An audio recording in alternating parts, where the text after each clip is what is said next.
All right, Insta 360 X3 test with the Cardo Edge Connect shot today. Let's see how this goes.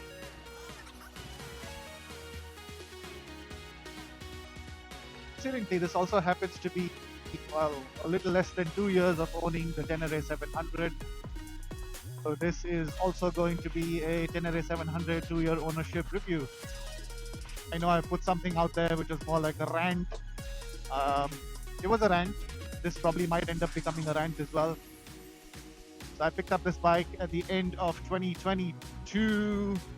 Got it secondhand, got a brilliant ass deal on it. Lowered the bike because, my feet couldn't touch the ground.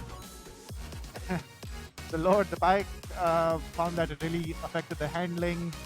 I was more happy because I could put my feet down when I stopped on gravel, stopped, in places where you. So it was nice, that was interesting. But anyway, it was messing with the suspension, so I decided to go back to full height, stock height, and I have loved it ever since. Absolutely loved full height ever since. It's made me a more confident rider. I don't slow down as much when I see tricks on gravel or off the road. And I've kind of learned the trick on how to put one foot down, slide my bum off the seat, one foot down. So yeah. Well, coming back to the Tenere 700 and my experience with it, I love this machine. The Yamaha CP2 cross-plane 2 engine is absolutely fantastic. It's just got enough and more of what you need. It's grunty. It does, I don't know, 140, 150 easy. Never pushed it beyond that. But absolutely love this motorcycle because, like I said, it's made me a better rider. It's made me a better, more confident rider off the road, more confident rider on the road. I mean, it took me a while to the higher stance on the motorcycle. The fact that the handlebars were so much further up ahead and swept down and almost flat. All that took me a while to get used to, and now I absolutely love it. I have ridden about 25,000 kilometers ever since I got it, and to be honest, every single moment of those 25,000 kilometers has been amazing, whether I've been riding on tarmac or whether I've been riding on gravel. I even tried a paper road with a friend of mine. He had a KTM EXC 500 and I had this 200 kilo mammoth sitting under me. It was beautiful, it was fun. We found a paper trail, we went in, but it was just swampy, it was just bog, it was just knee-deep mud, and this thing would just sink because the stock tires were just pretty horrendous that way. They wouldn't clear themselves out, so they wouldn't be gripped and kick. That was, I think, like a 3-kilometer paper road that had probably just been so messed up by 4x4s because, they dig through and there's water in there and mud in there, and it took us about 4 odd hours or 3 odd hours to get through it. At the end of it, I was pretty happy. I was pretty stoked because that's something I have never ever tried to do before, and it was absolutely brilliant doing that. I did the South Island on this motorcycle last year, and I had lots of fun. There was just thousands, about 1,200, 1,300 kilometers of gravel, and I was just winging the damn thing. There are a lot of places in Molesworth and Rainbow Valley where you see a straight stretch of gravel, and you can hang the crap out of this motorcycle and it'll stay on point. I mean, as long as you know where you're going, as long as you're following the right track, as long as you're not trying to do something stupid, it's just so much fun. The standing position is so much better. I just recently had a gravel training session that basically taught us about exaggerating body position, and it's easier to do on this CB500X that I had before that. So I have absolutely loved this motorcycle off-road, on the road. So what have I done? I got a graphic kit because I originally wanted the Yamaha 700 Rally Edition, which is basically the red and white with the gold rims, because I thought they just looked absolutely beautiful. But when you look at the second-hand market, you just buy what you can get. And I ended up getting a blue color Tenere 700. And I'm basically known to friends of mine back in India that a motorcycle cannot look stock when it is a motorcycle. It has to scream my name. It has to scream that this is my motorcycle. This motorcycle doesn't scream it's my motorcycle because a lot of other Teneres, maybe not New Zealand, but out there in the world that have the exact same graphic kit. So I've got a graphic kit that's basically made a blue bike almost white.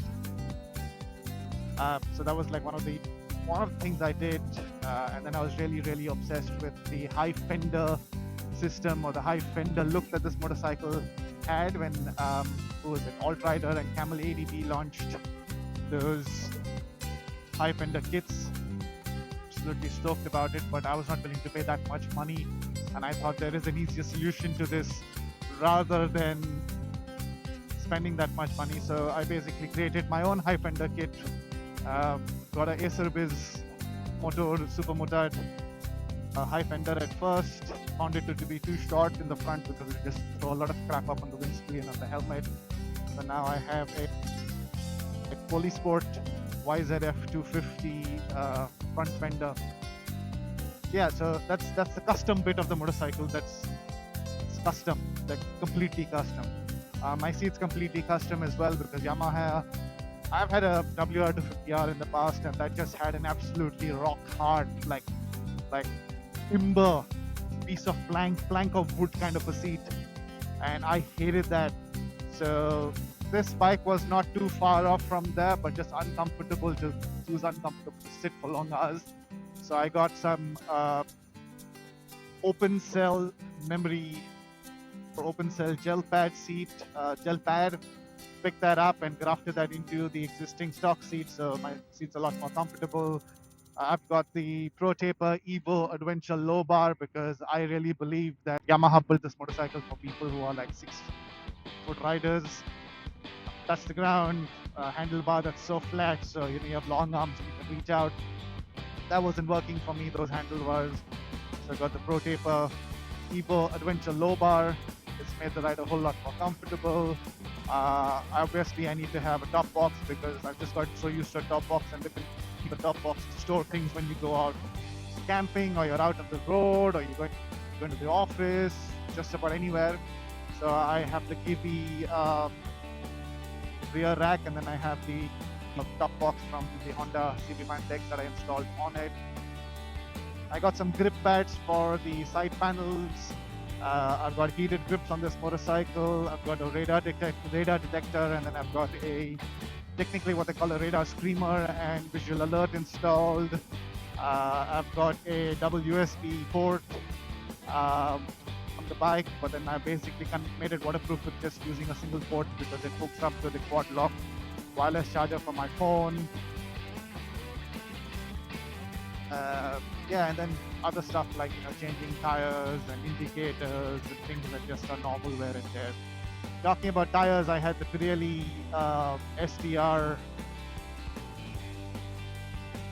Rally STR as they were called. That was the OEM tires.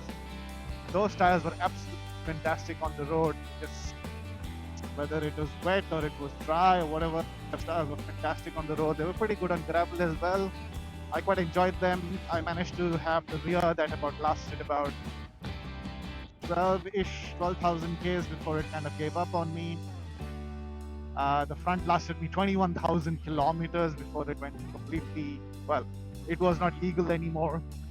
I've gone through one set of the Mitos EO7, the rear, and now I have a second set. The Mitos EO7 with us lasted me roughly about 10 to 11,000 kilometers.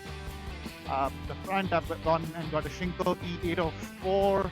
I initially hated that tire so much because, it's not the Pirelli Rally STR. It doesn't stick to the road. It felt like that. But then to play with pressure, I'll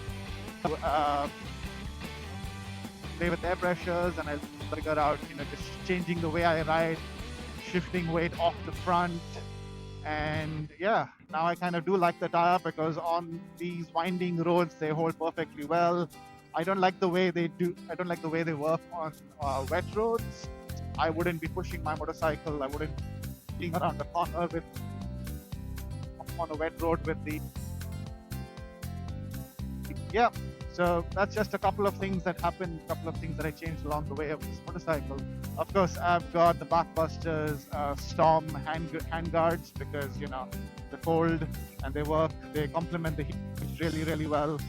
I've had to change a couple of things in terms of the gear I use on this motorcycle. Obviously, wear and tear, not specifically for the. As you can see, I have this awesome helmet from that's basically a Scorpion XO ADF 9000, and it happens to match the color code of the bike, and that was not intentional. I like white color helmets, and the white they had, and I picked it up, looked at it, and I said, man, this completely matches the motorcycle. So I think I don't have a second motorcycle, so I can't really say I don't use this on any other motorcycles, but yeah. So that's the matching bits over there. I did the North Island 800, which was a 800 kilometers and 12-hour endurance run, and that was in the terrible wet weather, just wet through the day. But that's when I still had the Pirelli Rally STR up front, and just doing 800 kilometers. I finished those 800 kilometers in about 10 odd hours. With little breaks, small breaks here and there, and just having fun despite the rain. It's exhausting, but it was fun, and I think I enjoyed it because I was on this motorcycle. I'm pretty sure I would have had a lot if I had a more street-oriented motorcycle or something like that, because that is all street routes and street way all the way. But yeah, no complaints. This thing does pretty much everything I wanted to. Yes, there is no such thing as a motorcycle, the one motorcycle that does it all. So yeah, I have the Tenere 700. I am looking at getting myself the Kawasaki Z900 Retro Sport, possibly a Yamaha WR450 or a CRF 450L. That would be my perfect garage. Now, when that's going to happen, I have no idea. It could be 5 years, it could be 10 years, it could be when I'm just too old to ride, but who freaking knows. That was rant number 2 of owning the Yamaha Tenere 700. So hope you guys enjoyed it. If you guys enjoyed all the angles and the stuff that I tried with this with the Insta 360X that I have. So yeah, that's me signing off.